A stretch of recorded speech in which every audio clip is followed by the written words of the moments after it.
sense is that every picture which touches on science could do that, and at the same time, just a little more effort to get the science right. I remember one comment you made was about allusion to speed when it really had to do with distance. Yeah, that's right. The parsec or something. Solo, that's right. Talked about getting to a certain place in only so many parsecs of time.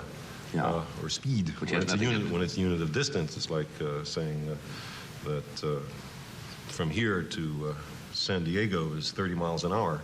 It just doesn't mean anything. Yeah. Yeah. But how many people were sitting there that figured that out during the picture? All you got to do is hire one impoverished graduate student and you get all the facts right. I can tell you that.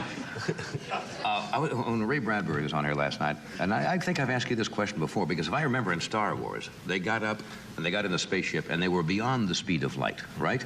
Yep.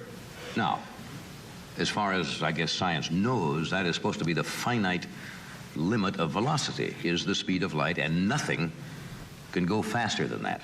And yet in this picture, they were going faster than that. And I asked Ray, I said, what would happen? I think I asked you the same question. If they found something that was beyond the speed of light, how wouldn't that change all of the whole physical conception of what's going on? A lot of people are sort of annoyed that physicists should lay any constraints on what we could do in the future. But I think the way to look at it is something like this. This is all due to Einstein. I mean, it has to be laid in his lap, all the people who are annoyed at not being able to travel faster than the speed of light. It's simply this. If no material object can travel at or beyond the speed of light, then there's a great deal of things in the world that are understandable quantitatively in detail. The universe makes sense.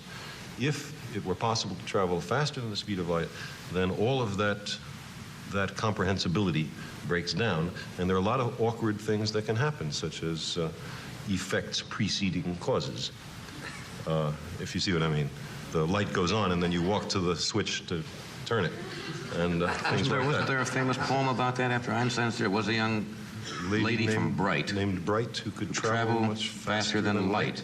She set out one day in a relative way and returned the preceding night. Right, that's the one. That was little Carl Sagan reciting. And now let's hear our next student. Very good, Carl. You may take your seat. We'll be right back after this and talk about some...